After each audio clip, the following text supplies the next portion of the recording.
Assalamualaikum warahmatullahi wabarakatuh. Selamat pagi semuanya. Apa kabarnya hari ini? Alhamdulillah baik ya. Sebelum memulai pembelajaran, alangkah baiknya kita berdoa terlebih dahulu agar pembelajaran hari ini dapat dipermudah.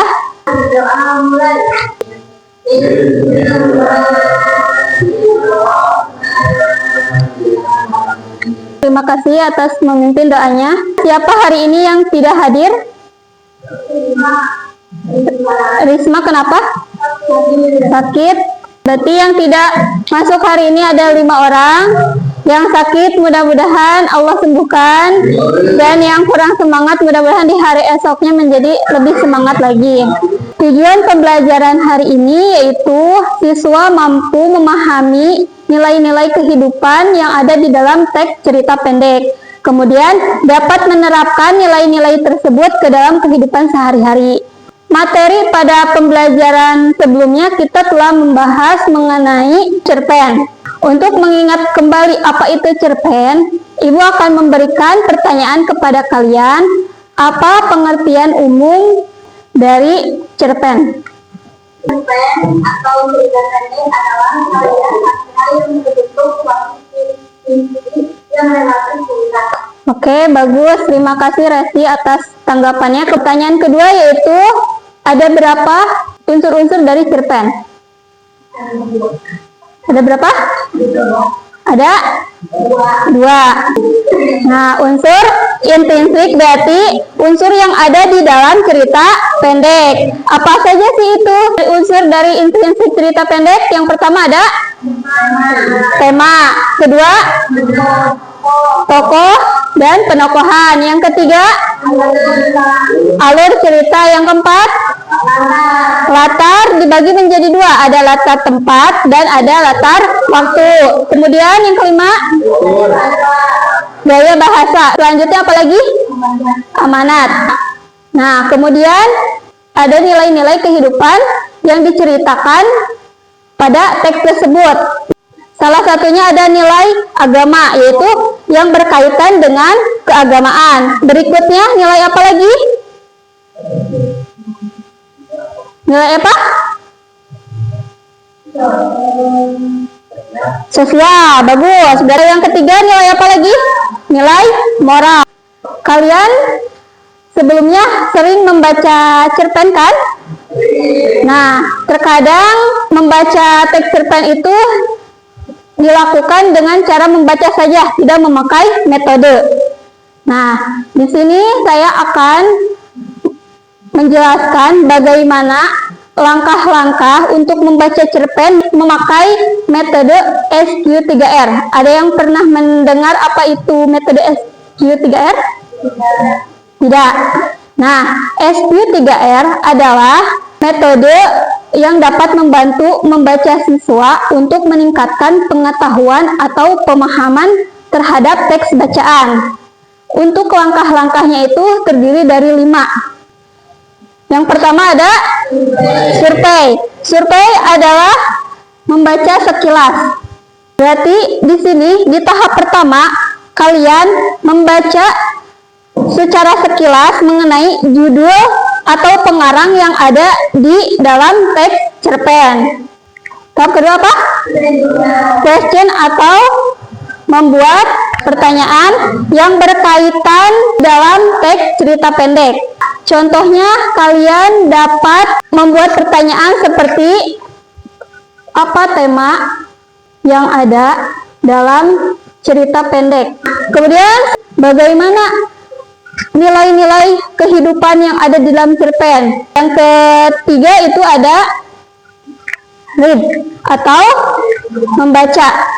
Artinya kalian pada tahap ketiga ini membaca keseluruhan cerita pendek sambil memperhatikan pertanyaan-pertanyaan yang sebelumnya kalian telah buat.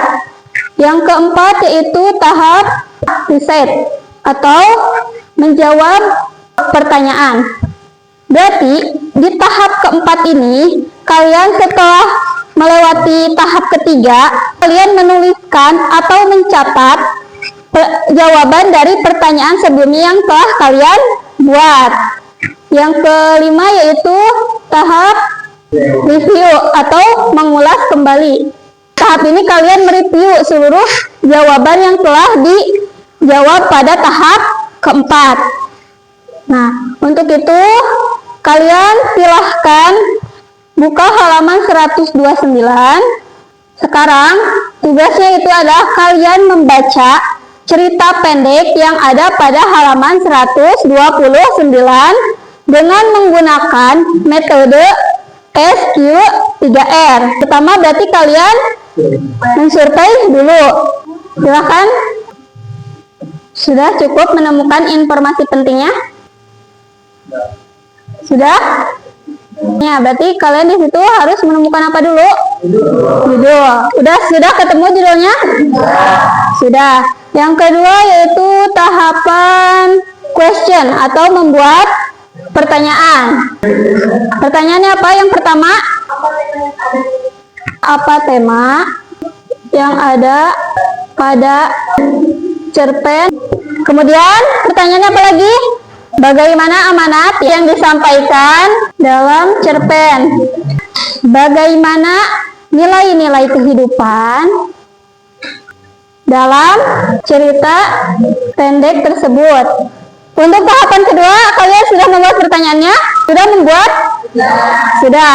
Untuk langkah ketiganya yaitu kalian read atau membaca dengan memperhatikan pertanyaan-pertanyaan yang ada di papan tulis ini. Oke, silakan kalian membaca cerpen tersebut secara teliti dengan memperhatikan pertanyaan.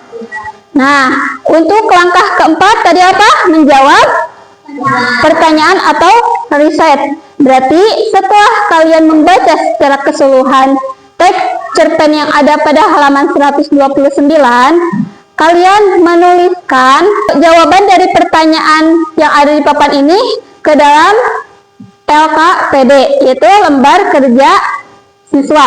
Oke, semuanya fokus untuk membaca ya. Kalau jawabannya nggak cukup bisa ke belakang ya. Dah. Oke, terima kasih atas pengerjaan LKPD pada hari ini. Ibu ucapkan terima kasih banyak untuk kalian semua. Untuk tugasnya, kalian membuat kerangka mind mapping atau peta pikiran mengenai isi yang sudah dituliskan pada LKPD. Pada pertemuan selanjutnya, kalian menyusun, misalkan yang pertama ini ada judul, berarti judul cerpennya itu apa? Ditulis di sini sampai menemukan nilai-nilai kehidupan. Kesimpulan pembelajaran hari ini itu apa? Kesimpulannya adalah kita belajar tentang cerita pendek. Ya. Cerita pendek adalah salah satu karya sastra yang memisahkan diri pada satu tokoh dalam satu situasi. Kita juga akan banyak menemukan berbagai karakter tokoh, baik protagonis dan antagonis. Dan di sini kita belajar lagi mengenai SQ3R Ya. yang berkaitan dengan tema, alur, latar, dan nilai-nilai kehidupan. Oke, bagus. Terima kasih Sani atas kesimpulannya hari ini. Kemudian, apa ilmu baru yang telah kamu dapatkan pada hari ini? Dapat memahami isi cerpen mulai dari tema hingga latar dan nilai-nilai kehidupan yang ada di dalam cerita pendek atau cerpen. Oke, terima kasih atas tanggapannya. Kemudian, bagaimana perasaan kamu setelah mengikuti pembelajaran hari ini? Pembelajaran hari ini membuat saya berpikir lebih dalam tentang topik yang dibahas. Tentang topik apa? Yang tentang cerpen. Tentang cerpen. Oke, terima kasih atas tanggapannya. Alhamdulillah pembelajaran hari ini sudah kita lewati bersama. Mohon maaf bila ada kekurangan atas penyampaian yang Ibu sampaikan. Kita akhiri pembelajaran hari ini dengan mengucapkan hamdalah bersama-sama. Alhamdulillahirabbil alamin. Cukup sekian dari Ibu. Terima kasih. Wassalamualaikum warahmatullahi wabarakatuh. Waalaikumsalam warahmatullahi wabarakatuh.